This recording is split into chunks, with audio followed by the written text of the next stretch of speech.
ఆరాధనలకు యోగ్యుడవు, ఆరాధనలకు యోగ్యుడవు, స్తుతి గీతంబులకు పాత్రుడవు, స్తుతి గీతంబులకు పాత్రుడవు.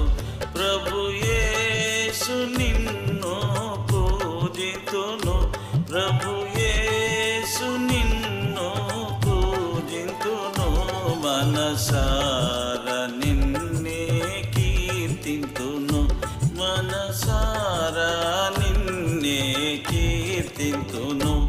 ఆరాధనలకు యోగ్యుడవు, ఆరాధనలకు యోగ్యుడవు అనేది మనం చూస్తూ ఉన్నాం కదా. మన్ను అంటే మానవుడే, మానవుడు అంటే మానవుడు ఎలా తయారు చేయబడ్డాడు లేకపోతే నిర్మించబడ్డాడు? ఆయన నేల మంటితో నరుని నిర్మించి. కాబట్టి మానవుడు అంటే ఈ దేహం అనేది మంటి నుంచి తీయబడింది. అయితే తర్వాత ఏం చేశాడు? ఈ నరుని నాసికారంధ్రంలో జీవవాయువును ఊదగా వాడు జీవాత్మ ఆయను. కాబట్టి మన్ను అనేది ఏం తెలియజేస్తూ ఉంటే శరీర సంబంధమైనది. మానవుడు శరీరము, ఆత్మ, ప్రాణ, దేహం. ఈ దేహము మంటిలో కలిసిపోతుంది. అంటే ఈ లోకానుసారంగా ఈ దేహం దేనితో కనెక్ట్ అయి ఉంటుంది? లోకంతో, ఈ భూమితోటి, లేదంటే టెంపరీ అయిన వాటితోటి సంబంధం కలిగి ఉంటుంది. అందుకనే అంత గొప్ప భక్తుడు కూడా పౌలు గారు ఏమంటున్నాడు? నేనెంత దౌర్భాగ్యుణ్ణి, ఇలాంటి మరణానికి లోనైన ఈ శరీరాన్ని నుంచి నన్ను ఎవడు విడిపించును అని. ఈ శరీరంలో ఏముంది? పాప నియమం అనేది ఒకటి ఉంది. కాబట్టి ఈ శరీరం ఏం చేస్తూ ఉంటుంది? లోకానికి లేదంటే పాపానికి ఈడ్చుకెళ్ళేదిగా ఉంటూ ఉంది. అదే మనం చూస్తూ ఉన్నాం. కాబట్టి మన్ను నిన్ను స్తుతించునా అంటే శరీర తత్వం అనేది మనం చూస్తూ ఉన్నాం. శారీరకంగా అంటే కేవలం మనం దీన్ని ఇంకా అర్థం చేసుకోవాలంటే యోహాను సువార్త మనం చూస్తాం. యోహాను సువార్తలో దేవుడు చెప్తూ ఉన్నాడు ఆయన్ని ఏ విధంగా ఆరాధించాలి అనేది. 4వ అధ్యాయం 23వ వచనంలో మనం చూస్తాం. అయితే యథార్థముగా ఆరాధించువారు ఆత్మతోనూ సత్యముతోనూ తండ్రిని ఆరాధించు కాలం వచ్చుచున్నది, అది ఇప్పుడును వచ్చింది. కాబట్టి దేవుని ఎలాగో ఆరాధించాలి అంటే ఆత్మతోనూ సత్యముగా. కాబట్టి ఇది కేవలం శరీరం కాదు. కాబట్టి మానవుడు అనేవాడు శరీరము అంటే ప్రాణ, ఆత్మ, దేహాల్ని, ఈ ప్రాణము ఆత్మను దేహాన్ని కట్టిపెట్టి ఉంటుంది.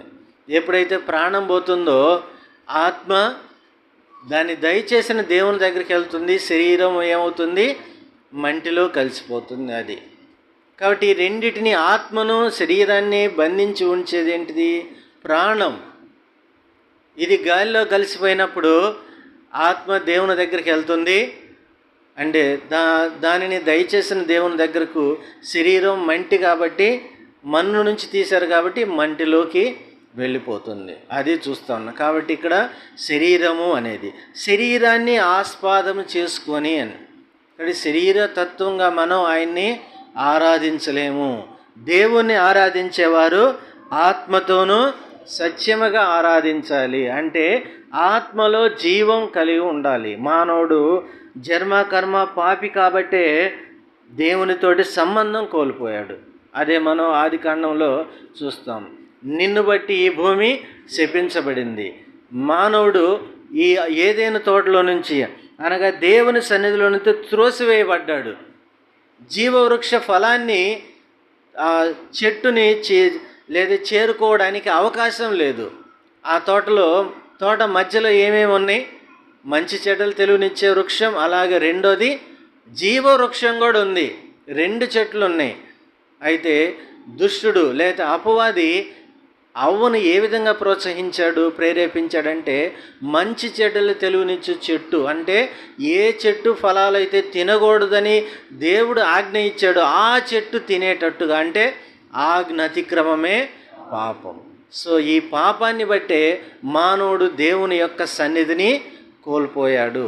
అందుకని ఏదైనా తోటలో నుంచి తను త్రోసివేయబడ్డాడు, దేవుని సన్నిధికి దూరంగా వెళ్ళిపోయాడు. కాబట్టి ఆజ్ఞాతిక్రమ పాపము, ఈ పాపాన్ని బట్టే మానవునికి మరణం వచ్చింది. 2 మరణాలు చూస్తున్నాం. ఏంటి? శరీర సంబంధమైన మరణం, రెండోది ఆత్మ మరణం కూడా చూస్తూ ఉన్నాం. అదే ఇక్కడ చూస్తూ ఉంటాం. లూకా సువార్త 16వ అధ్యాయంలో ప్రభు అయిన యేసుక్రీస్తు వారే స్పష్టంగా చెప్తున్నాడు. 16వ అధ్యాయము లూకా సువార్త 22వ వచనంలో ధనవంతుడు అండ్ దేవదూతల చేత అబ్రహాము రొమ్మును ఆనుకొనుటకు కొనిపోబడెను. ధనవంతుడు కూడా చనిపోయి పాతిపెట్టబడెను. అప్పుడు అతడు పాతాళంలో బాధపడుచు కన్నులెత్తి దూరము నుండి అబ్రహామును అతని రొమ్మును ఆనుకొని ఉన్న లాజరును చూచి, తండ్రి అయిన అబ్రహామా, నాయందు కనికరపడి. కాబట్టి ఇక్కడ సారాంశం ఏంటంటే, ఇద్దరు కన్ను మూశారు, అంటే చనిపోయారు.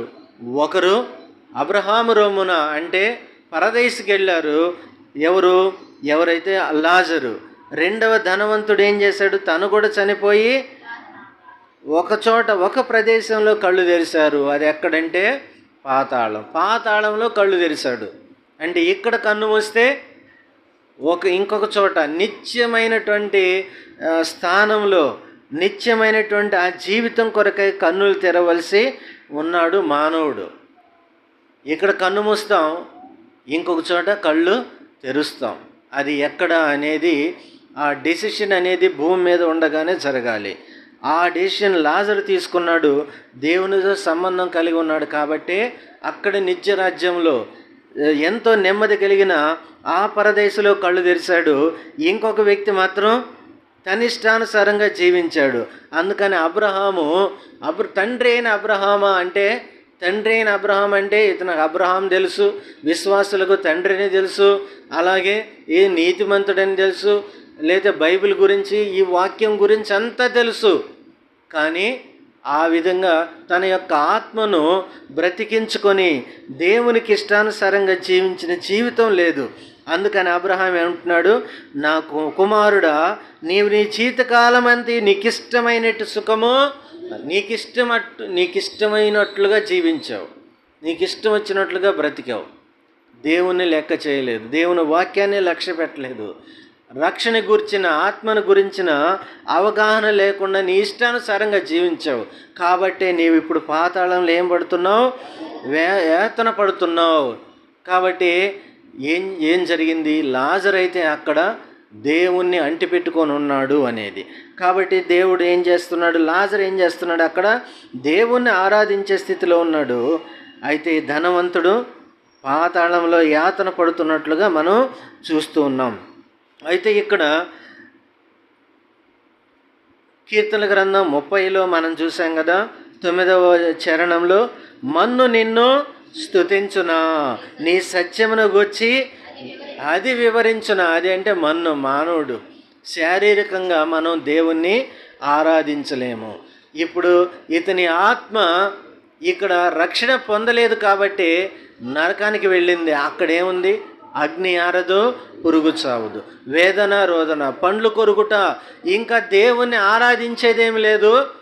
ఒకటే వేదన గుండా వెళ్ళవలసిన వారుగా ఉంటున్నాడు. కాబట్టి ఇంకా ఇక్కడ నీకు దేవుణ్ణి స్తుతించే అనుభవం పాతాళంలో ఉండదు. దేవుణ్ణి ఆరాధించాలి అంటే ఎలా? ఇక్కడే ఆత్మ ఏం చేయబడాలి? బ్రతికించబడాలి. పాపాన్ని బట్టి చచ్చిపోయిన ఆ ఆత్మ తిరిగి ప్రభు అయిన యేసుక్రీస్తు వారి యొక్క రక్తము ద్వారా బ్రతికించబడాలి. అందుకనే యేసు ప్రభు వారు ఈ లోకానికి వచ్చాడు. 16వ అధ్యాయము మత్తయి సువార్త 16వ అధ్యాయము 26వ వచనంలో మనం చూస్తాం. 16 అధ్యాయము 26. ఒక మనుషుడు లోకమంతయు సంపాదించుకొని తన ప్రాణమును పోగొట్టుకుంటే వానికేమి ప్రయోజనం? ప్రతిగా ఏమి ఇవ్వగలడు? అందుకని ఇలాంటి స్థితిలో ఉన్న మన కొరకాయ, అంటే మనం ఎంతో ప్రయాసపడుతూ ఉన్నాం. అయితే మన ప్రాణమును గురించి, ప్రాణం అంటే ఇక్కడ ఆత్మను గురించి అవగాహన లేదు. కాబట్టి ప్రాణం ఏమంటున్నాం? గతంలో ధనవంతుల్లాగా ఉన్నాం.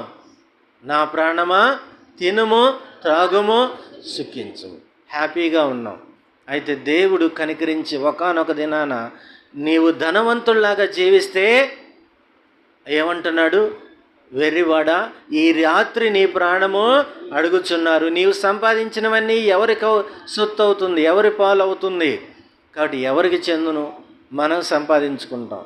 కానీ ఆత్మనుకు ఇక్కడ ఏం చూస్తా ఉన్నాం? మత్తయి సువార్త 16:26 చివరిలో ఒక మనుషుడు తన ప్రాణమునకు ప్రతిగా ఏమి ఇవ్వగలడు? కాబట్టి ఏమి ఇవ్వగలడు? ఏమి ఇవ్వలేడు. కాబట్టి మనం మన ప్రాణమును రక్షించుకునే స్థితిలో లేం. కాబట్టి ప్రభువైన యేసుక్రీస్తు వారు నా ప్రాణ విమోచకుడుగా వచ్చాడు. అందుకనే మనం పాట కూడా పాడతాం, నా ప్రాణ ప్రియుడా యేసురాజు. ఆయన ఎవరు? ఎందుకు అంటే, ఎందుకు ఆయన మనం ఆరాధిస్తున్నామంటే, ఆయన ఎవరు? మన ప్రాణానికి ప్రియుడు. ఎందుకని? ఆయన ఏం చేశాడు? ప్రాణం పెట్టాడు. అందుకనే మంచి కాపరి, మంచి స్నేహితుడు ఏం చేస్తాడు? తన ప్రాణము. కాబట్టి స్నేహితుని కొరకు ప్రాణం పెట్టువానికన్నా ఇంకెవరైనా మంచివాడు ఉన్నాడా? అందుకని ఆయన మంచి స్నేహితుడిగా, మంచి కాపరిగా ఈ లోకానికి వచ్చి నీ కొరకై నా కొరకై ప్రాణం పెట్టాడు. మనం మన ప్రాణాన్ని వదిలివేయవలసిన స్థితిలో మన కొరకై, మన పక్షంగా ఆయన వచ్చి ఏమన్నాడు? నీవు కాదు, అడ్డు తప్పుకో, నీ పక్షంగా నేను ప్రాణాన్ని ఇస్తాను. నీ పాపముల కొరకై నీవు పాతాళానికి వెళ్ళాలి కాదు, నీ పాపానికి విమోచనగా నా రక్తాన్ని ఇస్తాను. నీవు పాపానికి భరించాల్సిన శిక్ష నీ దేహమందు కాదు, నా దేహమందు భరిస్తానని ప్రభు అయిన యేసుక్రీస్తు వారు నీ స్థానంలోకి, నా స్థానంలోనికి వచ్చాడు. కాబట్టే ఆయన ఎంతో గొప్ప కార్యాన్ని సిలువలో జరిగించాడు. అందుకనే ఇప్పుడు ఇది ఎంతో గొప్ప కార్యం. ఇది ఎన్ని కోట్లు పెట్టినా సరే ఇది అందనిది. ఇలాంటి గొప్ప రక్షణ, అమూల్యమైన మరి ఆయన గొప్ప రక్షణను మనకేమిచ్చాడు? కేవలం ఉచితంగానే ఇచ్చాడు, ఒక వరంగా ఇచ్చాడు. కీర్తనల గ్రంథం 49వ కీర్తనలో మనం చూస్తాం. 49వ కీర్తన 9వ చరణం, 49:9. వారి ప్రాణ విమోచన ధనము బహు గొప్పది, అది ఎన్నటికి నీ తీరక అట్లుండవలసిందే. కాబట్టి ప్రాణ విమోచన కొరకై ధనాన్ని, it is called ransom. Ransom అంటే ఇప్పుడు కొంతమంది టెర్రరిస్టులు, ఉగ్రవాదులు అరెస్ట్ చేస్తారు, అంటే వాళ్ళని బందీలుగా కిడ్నాప్ చేస్తారు. మీ వాళ్ళు కావాలి అంటే ఏం కావాలి? ఇంత ధనాన్ని ఇవ్వాలి. ఇప్పుడు ఆ డబ్బు లేదా ఆ సంపద ఈక్వల్ టు దేర్ లైఫ్. వాళ్ళు ప్రాణము ఒకదానికి వెల కట్టారు. ఇంత డబ్బు పంపిస్తే మేమేం చేస్తాం? మీ వాళ్ళని విడిచిపెడతాం, లేదంటే చంపేస్తాం. ఇప్పుడు వాళ్ళు బ్రతికి రావాలి అంటే వాళ్ళు అడిగిన డబ్బు మనం ఇవ్వాలి. దాన్నే ప్రాణ విమోచన కొరకై చెల్లించేదే ఆ విమోచన ధనం, ప్రాణ విమోచన. దిట్ ఈస్ కాల్డ్ ర్యాన్సమ్ అంటాం. కాబట్టి ఆ ర్యాన్సమ్ని, it was paid, ransom on behalf of us, for us was paid by Jesus.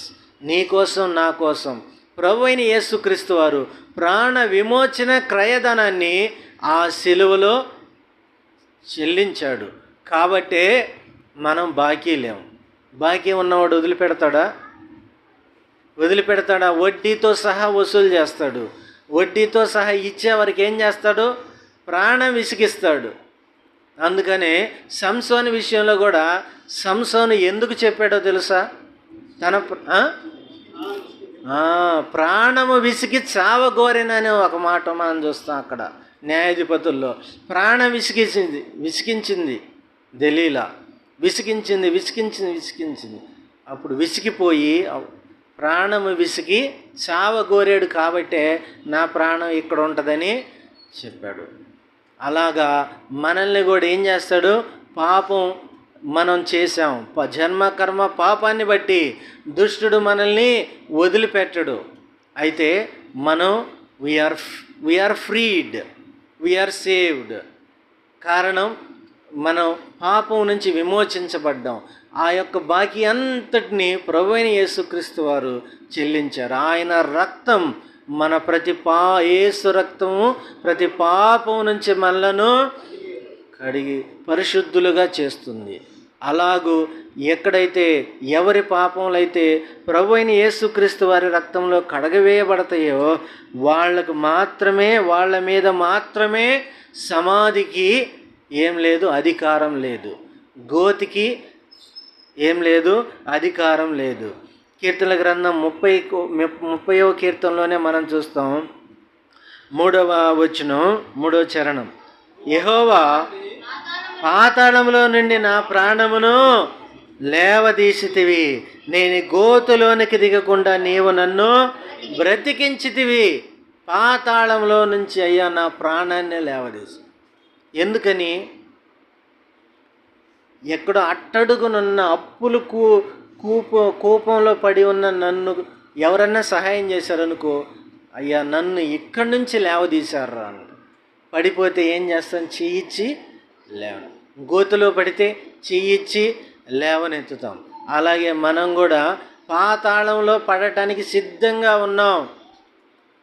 ఆత్మకు రక్షణ లేదు, పాప క్షమాపణ లేనప్పుడు ఇంకెక్కడున్నా మన దారి ఏ దారి? పాతాళానికి దారి. అయితే అలాంటి స్థితిలో ఉన్న మనల్ని ప్రభువైన యేసుక్రీస్తు వారు రక్షించాడు. ఆయన హస్తాన్ని, బలమైన ఆయన దక్షిణ హస్తం మనకి ఇచ్చాడు. మరి తన స్నేహాన్ని మన పక్షంగా చూపించాడు. అందుకనే భక్తుడు ఆరాధిస్తున్నాడు. యెహోవా పాతాళంలో నుంచి నా ప్రాణమును లేవదీసితివి, నా ప్రాణాన్ని లేవదీసావయ్యా. నేనెంతో హింసకు గురవుతున్నాను, ఎంతో నా హృదయం నలిగిపోయింది. బాధ, వేదన, కన్నీరు, దుఃఖం, విచారం, నెమ్మది లేదు. ఇలాంటి స్థితిలో ఉన్న నన్ను లేవనెత్తావు, పాతాళంలో నుంచి నన్ను లేవనెత్తావు. కాబట్టి ఒక్కసారి పాతాళానికి వెళితే రావటానికి లేదు. కానీ పాతాళంలో అంటే వెళ్ళక ముందే ఇక్కడ ఏం చేయబడ్డాడు ఈ వ్యక్తి అంటే భక్తుడు? లేవనెత్తబడ్డాడు పాతాళంలో నుంచి. మానవుడు జన్మ కర్మ పాపి కాబట్టి తను పాతాళంలోనే ఉన్నాడు. అందుకనే రక్షణ లేకుండా కన్ను మూస్తే అతనికి ఎక్కడ వెళ్ళాలి? ఎక్కడికి వెళ్తారు వాళ్ళు? పాతాళానికి వెళ్తారు. అయితే ఇలాంటి స్థితిలో ఉండే పాతాళంలో నుంచి నన్ను పైకి లేవనెత్తావయ్యా, నీకు స్తోత్రాలు. తిరిగి రెండోది, నేను గోతులోనికి దిగకుండా నీవు నన్ను గొయ్యి అంటే సమాధి అంటే అందరం చనిపోతాం, సమాధి చేయబడతాం. కానీ ఇది ఏ గోతి? అందుకని పరిశుద్ధుని కుళ్ళు చూడదు అని ప్రభువైన యేసుక్రీస్తు వారు రీసెంట్గా మనం ఏం చేసుకుంటూ వచ్చాం? ఈస్టర్ని సెలబ్రేట్ చేసుకుంటూ వచ్చాం. పునరుద్ధాన దినం. ఆయన పరిశుద్ధుని కుళ్ళు పట్టదంటే అర్థమైంది, ఆయన సమాధిలో లేడు, ఆయన సజీవుడైన వానిని మీరు మృతుల్లో ఎందుకు వెతుకుతున్నారు? కాబట్టి ఆయన లేచాడు, తిరిగి ఆయన యందు విశ్వాసం ఉంచిన, ఆయన రక్తములో కడగబడిన మనల్ని కూడా ఆయన లేపాడు. కాబట్టి ఈ శరీర సంబంధమైన మరణం ఉంటుంది, కానీ ఆత్మ సంబంధమైన మరణానికి మన మీద అధికారము లేదు అనేదే మనం ఇక్కడ చూస్తూ ఉన్నాం. కాబట్టి నేను గోతులోనికి దిగకుండా నీవు నన్ను బ్రతికించితివని భక్తుడు ఏం చేస్తున్నాడు? ఆరాధన చేస్తూ ఉన్నాడు. యెహోవా పాతాళం నుండి నా ప్రాణమును లేవదీస్తి. పాతాళం నుంచి లేవదీయటమే కాదు, మన ప్రాణాన్ని, మన జీవాన్ని. అంతేనా? అక్కడి నుంచి గోతిలో పడ్డ వ్యక్తిని పైకి లేపి పక్కన కూర్చోబెట్టామనుకో సహాయమే. కానీ యేసుప్రభు వారు అలా చేయలా, ఇంకంతకు మించి చేశాడు. కొలస్సీలకు రాసిన పత్రిక 4వ అధ్యాయంలో మనం చూస్తాం. క్షమించండి, 3 కొలస్సీలకు రాసిన పత్రిక 3వ అధ్యాయంలో మనం చూస్తాం. ఇక్కడ 2-3 కలిసి ఉంది. మీ జీవము క్రీస్తుతో కూడా దేవుని యందు దాచబడి ఉన్నది. మనకు జీవమై ఉన్న క్రీస్తు ప్రత్యక్షమైనప్పుడు, మనకి ఇప్పుడు జీవం ఎవరు? మన జీవం క్రీస్తే. పాట కూడా పాడతాం కదా, మనకు జీవమై ఉన్న క్రీస్తు. ఆయన ఇప్పుడు మనకు జీవం ఎవరు? ఒకప్పుడు మనం నిర్జీవమైన స్థితిలో మన ఆత్మ ఉంటే మనకు జీవం ప్రభు అయిన యేసుక్రీస్తు. అందుకని నేనే మార్గము, సత్యము, జీవం. ఆ జీవం మనలోనికి ప్రవహించింది. ఇప్పుడు ఏం చేయబడ్డాం? సజీవులంగా ఉన్నాం. ఈ జీవం. మృతులు నిన్ను స్తుతించునా, మన్ను నిన్ను స్తుతించునా అనేది మనం చూస్తూ ఉన్నాం. యెషయా గ్రంథంలో కూడా ఇదే విషయాన్ని మనం చూస్తాం కదా. యెషయా గ్రంథంలో 38వ అధ్యాయము 18వ వచనం, పాతాళమున నీకు స్తుతి కలుగదు, మృతి నీకు కృతజ్ఞతాస్తుతి చెల్లించదు, సమాధిలోనికి దిగువారు నీ సత్యమును ఆశ్రయింపరు, సజీవులే కదా నిన్ను స్తుతించుదురు. ఈ దినమున నేను సజీవుడనై నిన్ను స్తుతించుచున్నాను. పాతాళం, మన ప్రాణం పాతాళానికి పోకుండా ఆయన భద్రం చేశాడు. మన జీవం కుళ్ళు చూడకుండా ఆయన ఏం చేశాడు? ఆయన జీవం మనకు పోసి తిరిగి ఈ జీవాన్ని దేవునితో కూడా ప్రభువైన యేసుక్రీస్తునందు పరలోకంలో భద్రం చేశాడు. మన జీవం ఎక్కడుంది? యేసు ప్రభు నమ్ముకున్న వెంటనే మన జీవానికి భద్రత ఉంది.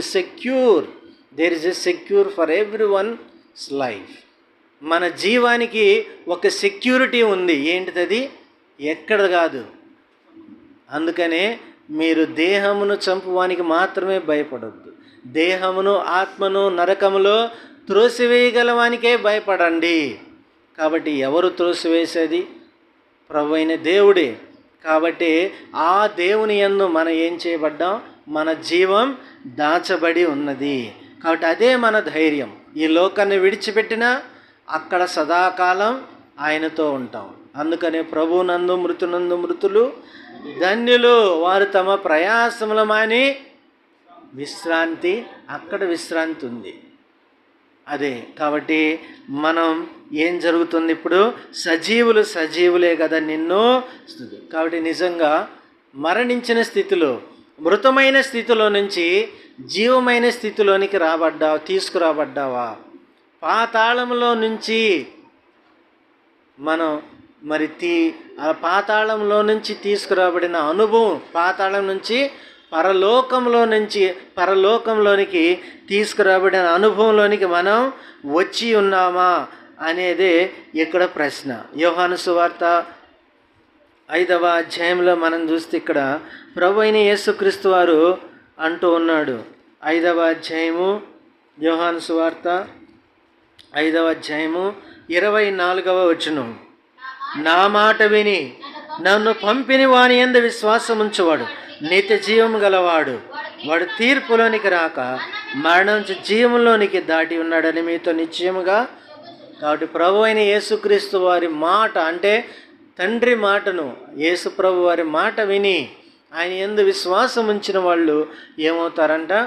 మరణములో నుంచి జీవంలోనికి దాటి ఉన్నారు. ఇదే పాతాళ అనుభవంలో నుంచి భద్రమైనటువంటి పరలోకంలోనికి తీసుకురాబడటం. కాబట్టి ఆయన మాట యందు విశ్వాసం ఉంచావా? విశ్వాసం ఉంచితే నిజంగా ఎలాంటి అనుభవం నీ జీవితంలోకి వచ్చిందని గ్రహింపు కలిగి ఉన్నావా? గ్రహింపు కనుక కలిగి ఉంటే ఇప్పుడు మనం ఏం చేయాలి? ఆయన్ని ఆరాధించాలి. కీర్తన గ్రంథం 30వ కీర్తన 3లో, యెహోవా పాతాళం నుంచి నా ప్రాణములు లేవదీస్తివి, నేను గోతిలోనికి దిగకుండా నీవు నన్ను బ్రతికించితివి. ధైర్యంతో మనం చెప్పగలిగిన వారమై ఉండాలి. అవును దేవా, ఒకప్పుడు నేను చనిపోతే నేను ఎక్కడికి వెళ్తానో తెలియదు, నిరీక్షణ లేదు. ఎందుకంటే పాపమును బట్టి భయము, పాపమును బట్టి, అందుకనే పాపం చేయవాన్ని పాతాళము పట్టుకుంటుంది. కాబట్టి ఇలాంటి అనుభవం అది మనం చూస్తూ ఉన్నాం. సో ఒకసారి అంటే చీరాల్లో ఇప్పుడు చాలా కాలం క్రితం జరిగింది. ఒక వ్యక్తిని చంపేసి ఏం చేశాడు, ఆ ఉబ్బల్లోకి అటు తీసుకెళ్ళి బీచ్ సైడు ఏం చేస్తా ఉన్నాడు, గుంట తీసి ఆ డెడ్ బాడీని తొక్కుతూ ఉన్నాడంట. అంటే కనిపించకుండా చేయడానికి కాళ్ళతోటి తొక్కుతూ ఉన్నాడు. ఇక అప్పుడప్పుడే తెల్లారుతుంది, అందరు జనం వస్తూ ఉన్నారు. అండ్ అప్పుడు బీచ్ కాబట్టి అటు జనాభా వచ్చేవాళ్ళు. తొక్కుతూ ఉంటే ఇంకా కసిగా తొక్కుతూ ఉన్నాడు. ఎందుకని? త్వరగా పని అయిపోతే వెళ్ళిపోవాలి, ఎందుకంటే తెల్లారుతుంది, జనాభా వస్తారు కాబట్టి. తొక్కుతూ ఉంటే ఏం జరిగిందంటే ఈ కాలు పోయి వాడి నోట్లో పడింది. ఇక డెడ్ బాడీ కదా, అట్ట పట్టేసింది. ఇక ఎంత లాగినా రావటల్లా. ఇక లాగి అలసిపోయి ఏం చేశాడు, ఇంక అట్టానే ఉన్నాడు యాక్షన్ చేస్తా. చాలామంది వచ్చారు, చూస్తూ ఉన్నారు. ఏంద్రండా, ఏం లేదు, అటు ఇటు యాక్షన్ చేస్తూ ఉన్నాడు.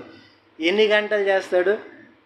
చాలా టైం గమనించిన వాళ్ళు ఏం చేశారు, వీడేంద్ర ఇన్ని గంటలు ఉన్నాడు, ఏదైనా సరే కొంత సమయమే కదని డౌట్ వచ్చింది. ఏం చేస్తున్నావురా ఇక్కడ అంటే, నేనేదో చేస్తాను, నాతో నీకెందుకు, మీరు వెళ్ళండి అంటే వాళ్ళకి డౌట్ వచ్చి బలవంతం 3-4 కలిసి పట్టుకొని లాగుతుంటే రావటల్లా. గట్టిగా లాగితే ఏమొచ్చింది, డెడ్ బాడీ వచ్చింది. కాబట్టి పాతాళం, పాపం చేయవాన్ని పాతాళము. కాబట్టి ఒకప్పుడు మనం కూడా ఇలాగే దిగిపోతూ ఉన్నాం పాపంలోకి, భయం. కాబట్టి ఏమవుతుందో, ఈ లోకాన్ని విడిస్తే, ఇక్కడ కన్ను మూస్తే ఏమవుతుంది, ఎక్కడికి వెళ్తామో నిరీక్షణ లేదు.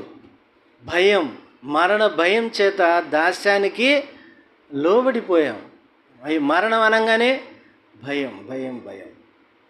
కాబట్టి యేసు ప్రభు వారు ఏం చేశారు, ఆ మరణాన్ని జయించారు. 15వ అధ్యాయం 1 కొరింథీలో మనం చూస్తాం.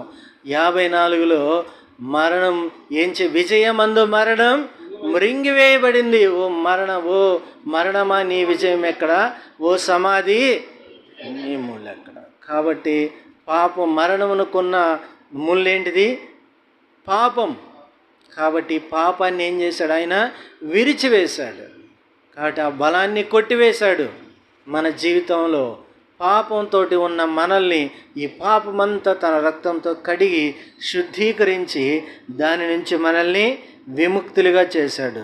అందుకని కీర్తనల గ్రంథంలో మనం చూస్తాం, 40వ కీర్తనలో కూడా భక్తుడు దేవుణ్ణి ఆరాధిస్తూ ఈ విధంగా అంటూ ఉన్నాడు. 2వ చరణం నుంచి కనుక మనం చూస్తే, నాశనకరమైన గుంటలో నుండి, జిగటగల దొంగ ఊపిలో నుండి ఆయన నన్ను పైకెత్తెను, నా పాదం బండ మీద నిలిపి నా అడుగులు స్థిరపరచును, తనకు స్తోత్ర రూపం క్రొత్త గీతమును మన దేవుడు నా నోట ఉంచెను. కాబట్టి అది మన అడుగులు స్థిరపరచబడ్డాయి. ఇప్పుడు కూరుకుపోయే అనుభవం లేదు. చనిపోయినా పాతాళానికి వెళ్ళే అనుభవం లేదు. ఎందుకంటే మన పౌరసత్వం ఎక్కడుంది, పరలోకంలో ఉంది. కాబట్టి ఒకప్పుడు కిందకి వెళ్తున్న మనల్ని దేవుడు తన హస్తాన్ని చాపి బలమైన హస్తంతో పైకి లేపాడు. కాబట్టి ఆ జిగటి దొంగగల ఊబిలో నుంచి పైకి లేపి క్రీస్తు అనే బండ మీద స్థిరపరిచి మనల్ని బలపరిచాడు. ఇప్పుడు ఈ లోకాన్ని విడిచినప్పటికీ మనం ఎక్కడికి వెళ్ళాం, పాతాళానికి వెళ్ళాం, నరకానికి వెళ్ళాం. ఎక్కడికి వెళ్తాం, పరదైస్కి, దేవుడు ఉండే స్థలంలోనికి మనం వెళ్తాం.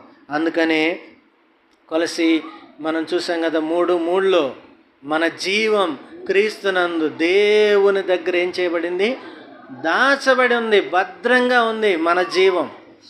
ప్రభువైన యేసుక్రీస్తు వారిని యందు విశ్వాసం ఉంచి వాళ్ళ జీవం భద్రంగా ఉంది. అవును, ఈ లోకంలో మన అల్పులం కావచ్చు, కానీ లెక్కలేని స్థితిలో ఉండొచ్చు, ఎవరు గౌరవించకపోవచ్చు, కానీ మన జీవం విషయంలో ప్రభువైన యేసుక్రీస్తు వారు ఎంతో పట్టింపు కలిగి ఉన్నాడు, ఎంతో ప్రేమ కలిగి ఉన్నాడు. మనల్ని ఆయనతో సహవాసం చేయాలని ఆయన ఎంతగానో మన విషయమై పట్టింపు కలిగి ఉన్నాడు. అంత గొప్ప దేవుణ్ణి మనం ఏం చేయాలి? ఆరాధన చేసేవారంగా ఉండాలి. చివరిగా 103వ కీర్తనలో మనం చూస్తాం, భక్తుడు దేవుణ్ణి ఆరాధన చేస్తా ఉన్నాడు. నా ప్రాణమా అని, నా ప్రాణమా యెహోవాను సన్నుతించుము, నా అంతరంగమునున్న సమస్తమా ఆయన పరిశుద్ధ నామమును సన్నుతించుము. నా ప్రాణమా యెహోవాను సన్నుతించుము, ఆయన చేసిన ఉపకారములలో దేనిని మరువకుము. ఆయన నీ దోషములన్నిటినీ క్షమించువాడు, నీ సంఘటనని కుదుర్చువాడు, సమాధిలో నుండి నీ ప్రాణమును విమోచించున్నాడు, కరుణా కటాక్ష నీ కిరీటముగా ఉంచుచున్నాడు. ఇన్ని గొప్ప కార్యాలు చేశాడు కాబట్టి ప్రాణంతో చెప్తున్నాడు, నా ప్రాణమా యెహోవాను సన్నుతించు. ఎందుకంటే ఆయన నీ దోషములన్నిటినీ క్షమించాడు, నీ సంకటాలంటే ఏంటి? సో ఈ హీల్స్ ఆల్ యువర్ డిసీజెస్. మన హృదయం ఎలాంటి ఘోరమైన వ్యాధి కలిగింది, దాన్ని గ్రహించగలిగిన వాడు మన హృదయము మన వ్యాధి అంతటిని భరిస్తూ ఉంది. కాబట్టి ఆ వ్యాధి అంతటినీ తొలగించేశాడు, మన దోషాలన్నిటినీ క్షమించేశాడు. ఇప్పుడు ఏం చేస్తున్నాడు? కాబట్టి కరుణ కటాక్షంలో హీ క్రోనెత్ ఏం చేస్తాడు? Kindness and mercy. కరుణ కటాక్షములు ఆయన ఏం చేస్తున్నాడు? కిరీటముగా ఉంచుచున్నాడు. అదే బంగారు కిరీటం పెడితే కోరుకుంటాం కదా, దానికన్నా మించినది ఆయన కరుణతోటి, ఆయన కటాక్షాన్ని అనే వాటిని ఏం చేశాడు? చేర్చి నీ తల మీద నా తల మీద పెట్టాడు. కాబట్టి ఇంత గొప్ప దేవుడు కరుణ కటాక్షాన్ని చూపించాడు, కృపను చూపించాడు, నిన్ను విమోచించాడు, నీ దోషములన్నిటినీ క్షమించాడు, సమాధిలో నుంచి నీ ప్రాణాన్ని విమోచించాడు. కాబట్టి మనం గోతికి పోయేవారం కాదు, మనం పాతాళానికి పోయేవాళ్ళం కాదు. కారణం మనకి ఎలా మనకు విడుదల కలిగిందంటే ప్రభువైన యేసుక్రీస్తు వారి యొక్క శిలువ కార్యంలో. యెషయా గ్రంథం 53లో నీ పక్షంగా నా పక్షంగా ఆయన ఏం చేశాడు?